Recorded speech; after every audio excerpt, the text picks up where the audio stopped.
Hello guys, welcome back again sa ating YouTube channel, The Action Man. Una sa lahat, mega love shoutout po sa lahat ng mga kakamping at sa mga hindi man mga kakamping. Kung interesado ka sa video ito, patapusin mo na hanggang dulo at huwag nyo nang kalimutan na i-like at i-share ang ating video para malaman naman ng iilan sa ating mga kababayan na nagtutulog-tulugan sa katotohanan.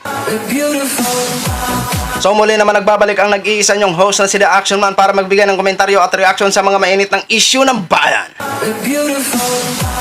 So ito mga ka-action, latest update po ito sa naging statement sa interview ni Inday Sara ni Vice President Sara Duterte tungkol po ito sa lamat ng new team.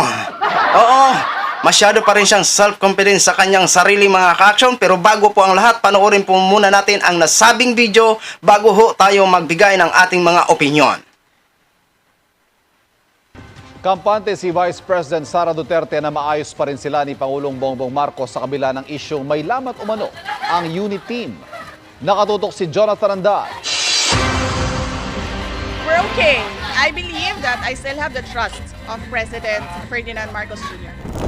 Ito ang unang beses na sinagot ni Vice President Sara Duterte ang ilang araw ng umuugong na umano'y lamat sa unit team matapos tanggalan ng mataas na posisyon sa Kamara ang dalawang kaalyado niya at nang pasaringan ng amang si dating Pangulong Rodrigo Duterte, si House Speaker Martin Romualdez na pinsan ni Pangulong Bongbong Marcos. Ikaw, Romualdez, wag ka ng mga sumang presidente o mga Filipino people. Subukan ninyo si Romualdez. Ng pinsan ni Marcos. Ako kay Inday, do not. Huwag ka na mag-ambisyon, Inday. Hindi ko naman talaga ambisyon ng tumakbong Vice President. Sinabi ko noon na hindi ko gustong tumakbong President. Lahat ng ginagawa natin, we can only plan, but it will truly be God's plan that will prevail. Ngayon naman, umuugong ang umano'y impeachment laban sa Vice Presidente. Itinanggihan ni Romualdez na kasama ng Pangulo sa Amerika. I don't know your sources. There's nothing in the offing, nothing in the agenda, nothing filed. There's no news of that. We are currently doing our due diligence about this one, and then we will release a comment in the appropriate time. Sinabi yan ni VP Sara nang pangunahan niya kanina ang selebrasyon ng World Children's Day sa Quezon City. So yun na ho mga ka-action, mga kakamping na panood na po natin at napakinggan na po natin ang sinabi ni Vice President Sara Duterte at ni dating Pangulong Rodrigo Duterte ho mga ka-action. Ano yung sabi ni Vice President Sara Duterte? I believe. Oh, naniniwala pa rin daw siya sa na close pa rin daw sila ni Mr. President Bongbong Marcos. Nagtitiwala pa rin siya. I believe. Trust. Kung yan po ang pananaw nyo, Vice President Sara Duterte, wala ho kaming magagawa. Re-respetuhin po namin yan. Kung ganyan ka pa rin ka self-confidence, na ganyan pa rin ang tiwala at buo pa rin ang tiwala mo kay Mr. President Bongbong Marcos. Pero doon sa sinasabi mong wala ka naman talagang ambisyon sana na tumakbo sa pagka-Vice President, sino po pala ang may gusto na tumakbo ka? Oo. Sino po? Huwag mong sabihin ang taong bayan. O kaya ang mga kaalyado mo na mga malalaking opisyal ang nag-udyok sa'yo para tumakbo ka sa pagka-Vice President.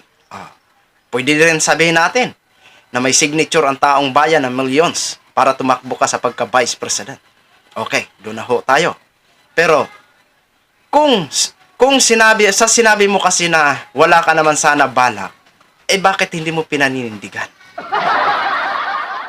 Parang narinig ko na po yan sa ama mo dati. Nung kasagsagan din ng campaign niya, nung 2016 na labanan nila ni Marujas, sinabi niya rin yan na hindi siya tutuloy sa pagtakbo sa pagka-presidente. Pero ano pong nangyari? Parehas po kayo last hour nag-file ng candidacy. Di ba? Bilang pagkapinuno ng bansa natin. Sa tingin nyo po, pinanindigan nyo ang inyong isang salita. Di ba? Yan yung nangyari sa kanyang ama. At ngayon din ang nangyari sa'yo. Na wala ka naman sana ambisyon. So, ibig sabihin na pilitan ka lang. So, pero kung ganyan ang mga pananaw mo, Vice, okay, respetuhin pa rin namin ho. At wala din po kaming tutol na tumakbo ka sa pagka-presidente. Oo. Tingnan na lang ho natin ang hatol ng bayan sa 2028 elections. Okay? At doon naman kay dating Pangulong Duterte sa binitawan niya na salita kay Romualdez na sabi niya, tatakbo ka, Romualdez? Ewan ko lang kung tatakbo si Romualdez. Pero may posibilidad na yan ang magiging manok ng administrasyon. Ang tanong, maipanalo kaya ng administrasyon? Pwede natin sabihin na oo.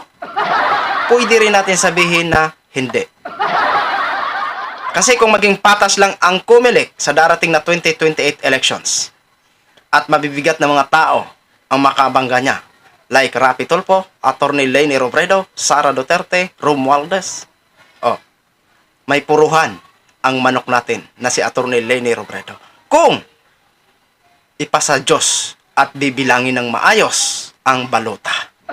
Pero kung dadaanin naman sa smart magic, may puruhan ang manok ng administrasyon.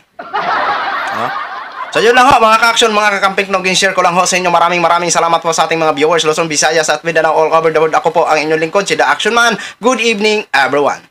Beautiful.